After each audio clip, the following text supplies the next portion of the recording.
thank you, everyone. Thank you for coming in, for standing without a chair. I appreciate it.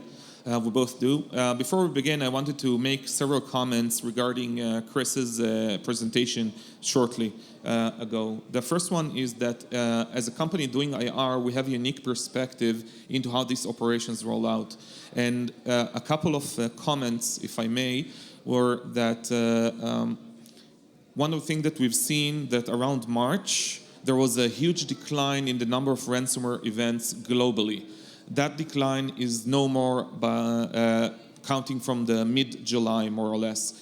And we were not exactly perplexed about what happened here, because it was pretty obvious that in the conflict between Russia and Ukraine, both parties has called home all of the volunteer reserve that they had in order to focus their attention on more nation-state guided interests.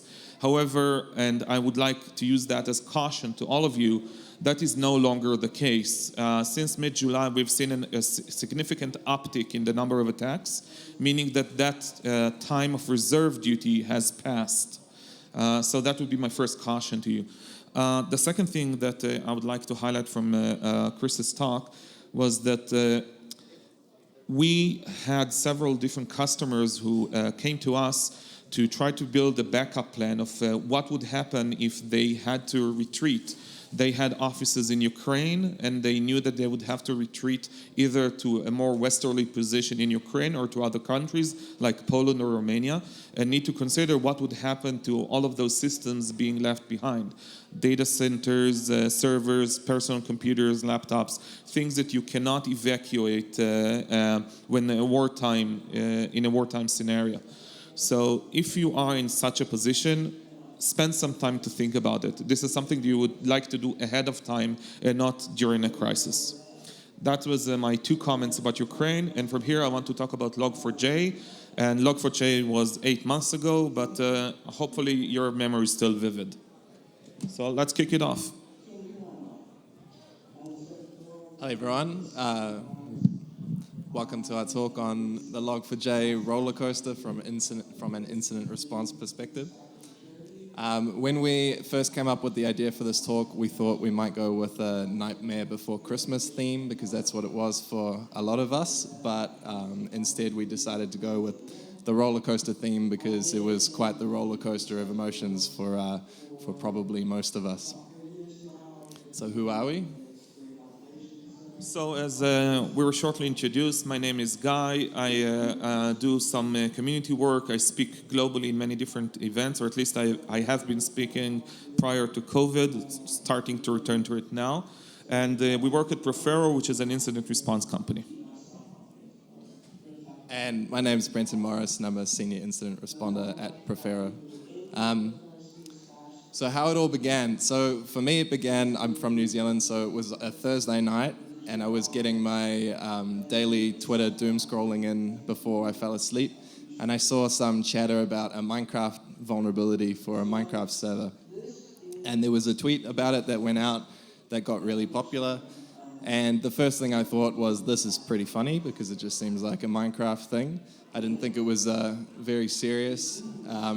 And then my second thought was, am I still running a Minecraft server somewhere? So I got out of bed and checked my server, and the VM was turned off, so it was not a problem. So I went back to sleep. And then when I woke up the next morning, I had a message from our CEO, Omri, and he essentially said, hey mate, get up, the internet is burning, with a smiley face or something to that effect. So basically, when I woke up and took stock of what was going on, it seemed like everything was on fire. There was some public GitHub exploits, public exploits on GitHub for the vulnerability itself, and people were using this and attacking pretty much anything they could, either for the lols or to deploy ransomware or coin miners, but essentially everything was on fire. There were actually some earlier GitHub projects for very similar vulnerabilities, but none of these were really widely used. There wasn't a lot of people actively exploiting this until there was the big fuss about it on Twitter. So even a few months on, we still see article after article. These are all from January, basically about really public, really well-known attacks. So connecting the dots, on the Friday, we received a word from one of our existing clients that they had been breached and they had detected some coinminer traffic on their network. But how did we connect the dots between this and this Minecraft exploit that we had seen? So on day 0, we learned about the exploit. It didn't really seem very important. It seemed like it might just be a Minecraft thing. It created a lot of fuss online, but we didn't think it would be related specifically to us. But then on day 1, we saw the first attacks. So we were contacted by that existing client that I mentioned. They informed us that they had received an alert for some coin mining traffic, some Bitcoin traffic on their network. At first, we didn't connect the dots between this and that Minecraft vulnerability, but after some analysis, we found in the log files on this machine that there was the exploit string for Log4J, and there was some very obvious Log4J exploitation going on. So this was roughly 24 hours from the public release of the exploit, and that was basically 24 hours to the first public exploitation that we were seeing. And as I mentioned, this wasn't a new exploit. The vector was known for some time, but this is just what happens when they suddenly become popular. And then day 1++, so onwards, even till today, we're still seeing attacks in the wild. We still every now and then get a Log4j incident pop up. So another incident that we'll mention, it was a new customer that came to us, and they said that they were having some troubles. We knew the attack vector was Log4j right from the start. We gave them a tool that we had written. It was a Log4j scanner to try and map out anything that was vulnerable inside their network, which worked really well in this case, which was nice. We actually found some appliances that were vulnerable to the Log4j exploit, and we basically received silence from the appliance vendor, and till today, there's still no patch for the specific appliance. Okay, so as you can imagine, if you were part of that on Christmas, this has been a really high-strung emotional roller coaster for most of us. But before we try to give you our perspective as incident responders about how it was like to handle Log4j, I'd like to explain for a bit what exactly Log4j is. So it won't be very technical, a bit of a hand-wavy explanation, but I'll try to make you realize basically what this is.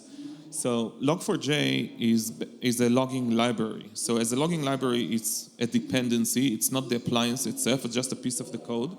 And the way that works is that you can tag specific pieces of the log to be replaced by some other remotely fetched information or other local sources, whatever you have. This is a good example on why you would like to do that. Imagine you have some logging capabilities and you are logging user IDs, but it would be much more useful for you if you had user names instead of user IDs. So the Log4j library can grab those user IDs and replace them with user names. How would they know to map user IDs to user names? It has the functionality to enrich that data by looking up remote sources such as LDAP. So this can lead to a remote code execution by the machine that actually runs the enrichment part of the code. And this is something that's important to note. The RCE does not happen on the machine ingesting the logs. It only happens on the machine that actually enriches those logs. This created a lot of confusion and a lot of issues by managing Log4j, as the vulnerability will only trigger by system that were running the enrichment and would not trigger by actual ingestion. So if you would track the log files and you would see the Log4j payload in your logs, that would not mean that that system would trigger the vulnerability, or even that it would trigger at the same time. Because for most of those systems, there is a very large time difference between ingestions of logs, enrichment, and storage. So when you're looking at logs at a very high scale, gigabytes of data a day, usually you don't do enrichment on the fly on each log line as it enters. You try to do that in bulk.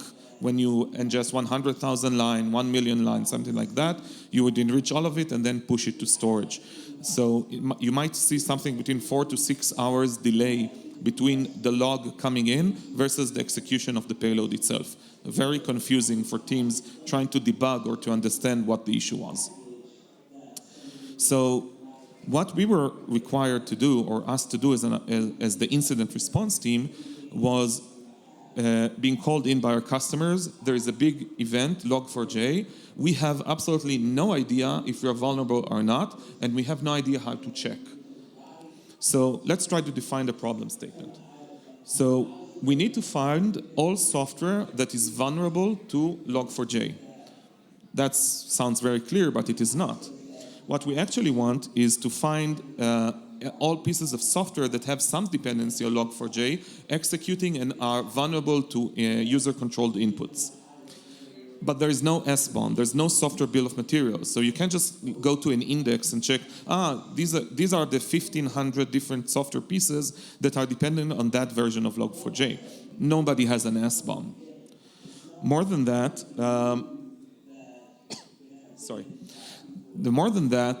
vendors were very slow to respond that they were actually vulnerable. So I don't know how many of you remember, there were actually lists going on GitHub for vendor appliances and specific versions after someone validated that they were vulnerable. And this became our source of truth to understand if something in our system is vulnerable or not. So that would cover appliances to some degree, at least those appliances that someone validated that they are vulnerable, but it would not cover internal systems or internal dependencies that you have. So, and another point of pain, another pain point that we had, that sometimes the Log4j library was dynamically loaded or incorporated into your build chain during runtime. So when you're looking at your code base, the Log4j library isn't there. So you can't just scan for Log4j, look, I found it in the code, we are vulnerable. It doesn't really mean that. So as a problem, trying to discover which running processes you have that are Java-based and have Log4j loaded in memory from a specific version onwards is a big and difficult task. And that task is not limited or focused just on your code base. It's covered by anything that you're in charge of, development or production. It covers any appliance that you might have in your network. It covers any appliance that might be a SaaS or something else that you're connected to. It doesn't have to be your own vulnerability. It just needs that someone has the ability to run code on some remote machine. So the scope of the problem was actually huge. Existing tools at the time were, to reserve better language, they were crap. And I would like to give an example. So as Brenton said, Friday morning, internet was on fire. Friday noon, we already seen first coin miners leveraging Log4j as an attack vector. So we were scrambling to find some sort of solution for our customers because the problem was not that we had an attacker in the system, but that we had a very widespread vulnerability about to be used in an attack, but we had no idea if we were vulnerable or not. Or more realistically, our customers never knew if they were vulnerable or not. So we looked at the first open source that claimed that they had support to check or to scan for Log4j vulnerability. And the idea was pretty simple. You would the scanner would send some payload to your system over HTTP. That system would have a payload that would say something like, try to resolve this FQDN, something like log4j.evilcorp.com. If the DNS behind that FQDN was able to resolve that, it will log into a file, a CSV of sorts, that this server has approached this DNS in order to resolve that FQDN, and you will get a list of records of all of the servers trying to resolve that specific canary token. Sounds simple. So there were a couple of problems with that. The first one was that the DNS server sat in China. The second problem was that whoever used that tool was sending that DNS in China a specific list of all vulnerable servers in their internal network. not a good tool to use. But honestly, there were no other alternatives at the time. So we decided to take a different approach and to utilize our knowledge and tooling that we have in incident response to try to mitigate this kind of attack, even though there's no active attacker. So we decided to build a tool, our own tool. Think of it something like Nmap. You will give it an IP scope. It will go over all IP in the range. Anything that answered to port 80 or port 443 is suspect. We will send it a payload. That payload included a request to do LDAP resolution for a piece of data. And the LDAP server is actually our own binary that is doing the scanning. It doesn't really implement LDAP. It just has the LDAP parser in order to receive incoming requests. So whenever an incoming request came in, it will just log the details of that server to a CSV file. And that way you would close a loop completely local without any kind of external requests or going anywhere for any additional pieces of data. So we built that tool and we gave it away to our customers to start scanning their networks. There are a couple of iterations of the tool. And around, I think it was Monday or Tuesday, we already released it as open source to the community. And I'll talk about that for an example. So the way that this tool works is built and designed to give you a 100% true positives. It does not give you negatives. That is, if a server contacted the fake LDAP and tried to do an LDAP request against it, that is a 100% guarantee that it's vulnerable to Log4j. But if it did not, it does not mean that it's not vulnerable to Log4j. It might be that the actual processing of the logs happens in a delayed fashion. It might be that there is a different piece of software behind it, or it might be that it's vulnerable to Log4j, but not to LDAP requests. So it's not a false negative kind of detection scheme, but it's a true positive detection scheme. So in that short video that kind of looked around, you can see the tool running. You can find it on GitHub. It's not that interesting, but it's open source and you can use it if you want. So I'll give you a real example of how we used it.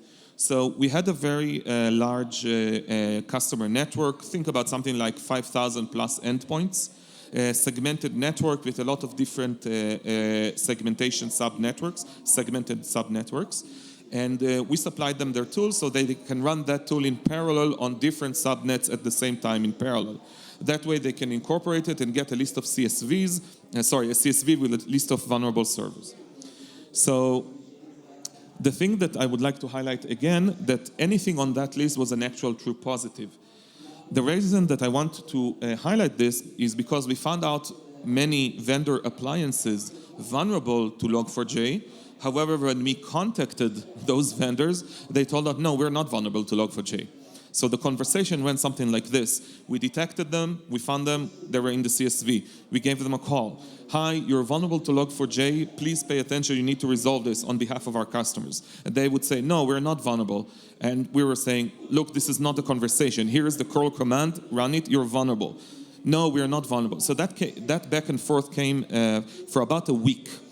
And by the end of the week, what we understood is that from their point of view, they had no way to test if they are vulnerable or not. And even if they agreed that they are vulnerable, they had no time to recompile the entire appliance to send a fix to actually fix this. So fixing Log4j, redeploying the software library dependency inside the appliance took many more days due to QA processes. So we had to find mitigations for our customers because fixes were not on the horizon for any time soon. So a quick recap of the timeline. On Friday, we got first wind of the vulnerability. On Saturday, we already had a report out. It was adopted by the American DHS and everywhere else. IOC is available. On Sunday morning, we already had the first version of the scanner out. It was based on a TCP/IP socket connection. It was not 100% foolproof. On Tuesday, we already went open source with the LDAP. And by the end of that week, we already were donating vulnerable appliances to those GitHub lists. So you would know or anyone else in the community would know that this specific appliance with that specific version is vulnerable to Log4j. So a question we got asked is, why go open source at all? Why you're building a tool and you give it to your customers? Why go open source? So the first thing is that we believe in open source. We rely on open source, we contribute to open source. I think it's part of any responsible company who is reliant on open source to give back. It's not common, unfortunately. So the first point is that we don't make money of our tools. So I don't have any problem with donating those tools to the community. The second part is that we were in a worldwide panic. Every bit helps. And if we can do our part and share something that worked for us in a reasonably fail-safe way, then, good for everyone. Everyone should do that. It's a 2-day coding effort. It's not like we donated 6 months. Let's be realistic. And lastly, by donating back to the community, we would get the community's feedback. Maybe we'll find out new attack vectors or fix bugs or have new ideas. So it's not a win or lose situation. It's an ongoing process. So we are big believers in open source. With that, I want to highlight the other side of what happened in the open source community. And that is that we encountered a lot of hate. Not hate aimed at us, hate aimed at the people developing the Log4j library. So I don't know how many of you remember that, but there was a lot of hate speech going on against those people. Something to the effect of, they ruined my Christmas. Why is my login library sending any commands outward? Why does it have any external interfaces? It's just supposed to log things. Who was the stupid architect that made those decisions? Who even invented that stupid login library, etc., etc.? There was a lot of hate going on. And when the team behind it started working and releasing those fixes, they fixed the first attack vector that was discovered, and they deployed it, and everybody had a huge pain to deploy those fixes. And then they fixed the second attack vector, and they upgraded another version. So everybody had to deploy yet again a new version. And the hate speech kept rising. And the point I want to highlight, and it might not be apparent, the entire Log4j project is 3 people, volunteers, working through their own Christmas, trying to resolve that vulnerability, trying to resolve that issue that nobody consulted with them before. It's not like they had a disclosure and they had time to solve. They were knee-deep in it, just like the rest of us. They did not deserve any of that. And more than that, and companies that already understood that they had an issue and they provided some fixes or some mitigations for Log4j didn't upstream any of that. They did not contribute any of that back to the community so the rest of us could work on it and enjoy it. Think about the size of the Log4j incident. How many companies were affected? How many products? How many of them have paid developers that could contribute a couple of hours to fix Java bugs so we can all move that project forward? None of that happened. To summarize, it got ugly, really ugly, and we decided that we were not taking part of that. We decided to take a stand. So we reached out to the Log4j project, to the developers behind it. As I said, there are like three guys. And we told them, we really appreciate your effort. We see how hard you're working on it. We are tracking the issues and commits and merge requests you're doing on GitHub. We want to give back to compensate you for your time, your effort, for the shit you're getting hit with online. So we took the stand. And we actually wanted to rally other companies behind this idea that, open source community are not slaves. They're doing this voluntarily on their own free time. We're all benefiting from it. The companies are making money off of it. I am sad to say that we failed. No one cared. Nobody. And I'll even emphasize it a bit more. When we tried to donate the money to them and we had that conversation with them saying, look, we want to give you money, tell us what to do. They said, look, we don't know, it never happened before, nobody gave us money.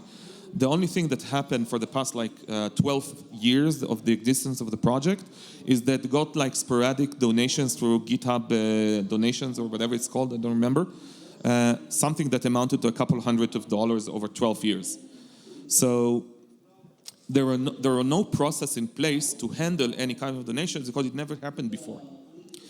In the end, what we've done is we contacted the Apache organization, that the Log4j sits like a sub-project under Apache, and we donated to Apache so they would funnel the funds to the Log4j project. That's like the only reasonable thing that we can do. But I want you to consider this story and think about it when you kind of reminisce and think back the scale of what happened in Log4j, how many products were vulnerable, how many appliances and vendors got hit, and that nobody did anything. Okay, so we'll talk about a little bit about how you prepare to respond to something as unknown as Log4j, because nobody could have seen it coming. Nobody would have expected that their logging library would have had these capabilities and caused this headache. You're too tall. So there is this quote that comes to mind from Rumsfeld. I won't attempt to read it out because I will fail miserably, but it's the quote that everyone knows about the known knowns and known unknowns. But essentially, our strategy is to try and live off the land. So it's something that attackers are really good at. They're really good at living off the land and taking advantage of the tools and applications that are already existing in a network. And we think that as defenders, it's our responsibility to do the same and to have the same sort of mindset to know about your environment, know what tools you have in place, and use them to the best of your advantage during these kinds of things. So essentially, the tools that you have in place, the infrastructure you have in place, this will determine how good your capabilities is to defend against these kinds of incidents. So for Log4j, we treated it as an SBOM problem, but we looked at IR solutions for this kind of thing. So we already have existing capabilities in a lot of our clients' networks. We have EDR, we have all of our tooling in place. We can deploy forensics tools. So we use that to the best of our advantage. So in this case, we used our existing capabilities. We were scanning for Java processes to create a list of the initial suspects. From there, we would do some memory scanning on these processes and look for the Log4j library footprint itself. And then this would let us know, what had Log4j, what was actually using it. And then in parallel, as we've already spoken about, we were building the tool to be scanning on the network side as well to make sure we weren't missing anything. And then we also created a bunch of rules in our EDR which would ping for any IOCs or strings that looked like exploit strings showing up in the logs themselves. So what actually worked for us and what can work for you as well? Essentially, pre-integrations. So the fact that we already had, in the first incidence case, we already had our tools deployed. We could hit the ground running instantly. We were ready to go. We had everything in place. This really reduced our time to resolve the incident itself. So making sure you're setting up prior to something like this happening. When something like this happens and everybody's panicking, it's the worst time to be installing tools, or worse, testing the tools to figure out what you actually need and what will actually work. We also think it's important not to reinvent the wheel, so only invent the wheel once. That's why we developed reusable tools and IOCs that we could deploy in scale across all of our customers. We pushed these public so people could use them themselves. The tool we built is just a simple CLI tool. Anyone can use it. It's very easy. And we tried to build it in a way so people wouldn't have to build their own scanners, and anybody could use this one. So as I said, the same can be used in the community itself. So how can you help your IR team? How do you, as app developers or as infrastructure guys, actually assist your IR team and make sure these are all in place and everything is there for the IR team when they come in? It's quite boring, but I think the main area that everyone can help us out is to keep better logs. So keeping more logs, log everything. If you're developing your application, make sure anytime you're taking an action, you're logging that action. Make sure you're keeping your logs for a longer period of time. And also make sure you have good EDR installed across your entire fleet. And when I say entire fleet, I mean PCs, workstations, servers, all of your cluster machines.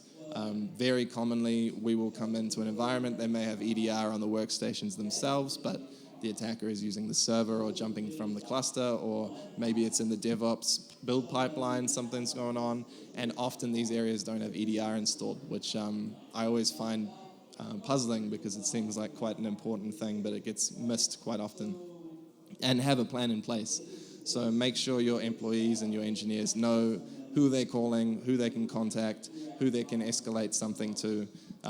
It doesn't need to be a really serious incident before you contact your incident response team. So making sure that those connections and those relationships are in place to actually escalate to an IR team is also really important. So before I start with the summary, I'd like to at least share with you the notion of how does it look like from an IR. When we are looking at an incident, or an incident can be an attacker in the system, or a suspicion of an attack in the system, or just like something happening worldwide that we need to take action on. Your IR team, and I would like to assume that most of you have IR teams in place, either internal or external, probably have ideas and toolings and capabilities that you did not consider to use for these kind of incidents. Take the time to talk to them, take the time to think about that from a different perspective. They might have a different approach that might save you a lot of time and a lot of effort. Probably the first thing that you should know is don't panic. And unfortunately, a lot of times there is panic in incidents, but don't panic. A lot of what we do has a resemblance to what IT teams are trying to do. Finding a process across 5,000 endpoint fleet to understand if that process is relevant or not relevant to our investigation works the same way for Java running Log4j or for some piece of malware running across different computers. We already have that infrastructure in place in a lot of different cases. Having set those preparations ahead of time will allow you to reduce the time to architect or to schedule your effort to try to resolve it. So make use of that infrastructure because it can help you both for running incidents as well as running investigations or trying to resolve IT issues at scale. As Brenton said, keeping good logs is probably the biggest differentiator for an IR going on, but probably for this it would have helped as well. We encountered a lot of organizations that were hit by Log4j, but did not have proper logs for the machine doing the enrichment, only for the machines ingesting the logs. So we can actually see the incoming request having the Log4j payload being processed. It was logged, then it was fed off to some bulk processing for enrichment, which had no logs, and then a vulnerability would be triggered. So we had to scan memory, scan other things in order to find those specific vulnerable servers in the environment because nobody kept those logs, so we can just grab the query and find it. Another point which might be painful for a lot of people, but I think it's important to make that note, a lot of the companies we worked with on Log4j basically had no idea what they had on the side of inventory. They might have had an extra 1,000 computers they never heard of, or an extra 10,000 computers in a different environment they did not consider. So there are a lot of good commercial tools out there to help you go over your entire environment, do dynamic runtime scans of your environment, and discover those assets. It's way, way worth more to invest and understand your environment than discovering mid-crisis that you forgot half of your organization somewhere. So I would highly, highly recommend that. With that, we come to the end of the talk. It was a bit shorter than I expected, so it gives us more time for questions. Thank you.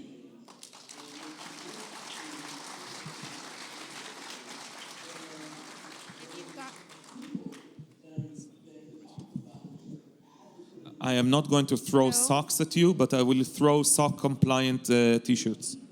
I'm lying. That's not going to happen.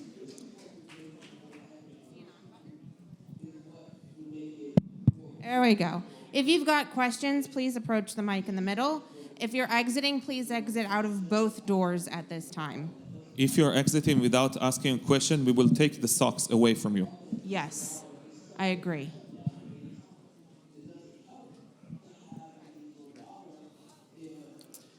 Thanks for your time today. In an environment where you're getting many terabytes of logs daily, you mentioned the importance of gathering as many logs as you can. How do you prioritize which logs are most important for incident response? We take a tiered approach. So usually you take a look at which system generated those logs. Some of them would be more of interest, some of them would be less of interest. Then we slice and dice them with queries to try to hone down on what we care about. So usually we would use either time-based queries or keyword-based queries or stuff like that to try to minimize and focus, pre-filter the data that we want to search on. Then we start the actual process of the investigation. Got it. Thank you. Actually, I have two questions. First question is, did anybody try to sue you because you were posting their information about their appliance? One of our problems is NDAs. And I wish I could go tell other people that these products from vendors had problems, but we have NDAs and our lawyer said, you can't say anything. So I'll break that part. The question was, were we under any kind of legal threats for posting vulnerable appliances in an online list available to anyone? So my first answer, I'll break that into three parts as it's common. The first one is screw them. The second part is that for a lot of times when we're working inside our customers' environment, it would be our customers approaching the vendors saying, you sold me a vulnerable appliance, fix it now. So us as an IR company applying pressure against one of them, it's not really relevant. The customer who bought it, who holds the license, is the point of pressure. And lastly, when we already saw those, we didn't invent those online lists, we just contributed to them. We already saw that there are so many vendors on that list. I think that we could realistically say that the threat of legal repercussions when there are 40,000 names on that list is manageable or even negligible. Okay, the other question I have is, everybody talks about an SBOM. One of the things we found with Log4j is that sometimes they were reproducing these classes in other components, other jar files. So the SBOM really, it had some effect, but not really a lot until we got tools where you could actually look inside the jar files and look for the classes themselves. Because we could test and go, it's there. However, it's like, where's it at? And then we went through and started having some of our open source library testing tools go in and look at it on the server itself and finding these out. The same problem with these appliances. We had to go tell people where they were at because there's some companies where this would be at 2, 3, 4, 5 places in their code in different versions of it as well. So the SBOM is, a lot of people talking SBOM, but it's like, wait, how far did you go down into it? Because most of these SBOMs were worthless, actually. So I'll answer that shortly. SBOM are crap, but they're good if they're there. So if you have an SBOM that says you are running Log4j version this and this, and you already know it's vulnerable, that's an answer. If it's missing from the SBOM, it's not a definitive answer that you're not vulnerable. So we took a different approach, as I've discussed. The first one was that we deployed memory scanning. So we actually looked at a memory footprint for the running Java processes, not the code itself, just what was actually loaded into memory. Because the fact that you might be including the class in your code does not equate to you running that class or even using that class. So we took a different approach. The second thing is, for some of the appliances, you don't have the source code at all. It's just like a black box. That's why we also did the scanner. So even though the scanner was somewhat limited because you needed to work only on top of HTTP and HTTPS, that was sufficient enough to detect those vulnerable appliances in a lot of the cases. Again, Pareto's law. You would find 80% of the cases, you might miss 20, but you would find 80%. Yeah. So you guys are an IR shop working for a bunch of different clients. You have different environments that you're going into. I guess both in this case and in the general case, you're working with a bunch of different EDRs. Which EDRs did you find were easiest to work with in the response for Log4j? And if you don't mind sharing, which ones were kind of more challenging? not sure I understood the question. Which EDR did we find it easiest to work with for this kind of missions? Or generally, which one Or are you generally. happy as the IR team using a specific EDR? So from the big public vendors, I think that the worst one are stuff like Sentinel and Carbon Black. They have the least flexible APIs for our use cases. I think from the big ones, CrowdStrike is probably the best, maybe. And what we personally prefer is something else entirely. Don't know if I'll go into that publicly, but we use a different EDR that's fully programmable, API-based, cloud-native, blah, blah, blah. Sure. Thanks. You mentioned the need to scan memory at scale. You also mentioned how it's helpful, obviously, in an IR to have tools pre-deployed. That's not always the case in every IR. That is true. To the extent you're willing to talk about it, how did you guys overcome the challenges where you did not have tools pre-deployed to scan memory at scale? So that kind of ties back to the previous question, and as do you have a capable EDR in your hands or not, and is it fully deployed or not? So to give you a rough understanding, we had an incident 2 weeks ago, I think. We deployed 4,000 endpoints in a bit less than an hour. So for Log4j, that was like very easy numbers because we just said to the organization, we need to have that EDR in order to do Yara scans or to run our payloads everywhere. So they just deployed it everywhere. If you're not at that state and you don't have an EDR deployed on all of your environments, PCs, VMs, etc., then solve that first because that is a bigger problem than Log4j itself.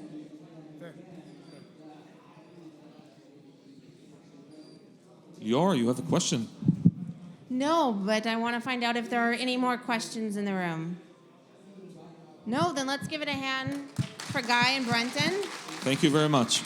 Thank you.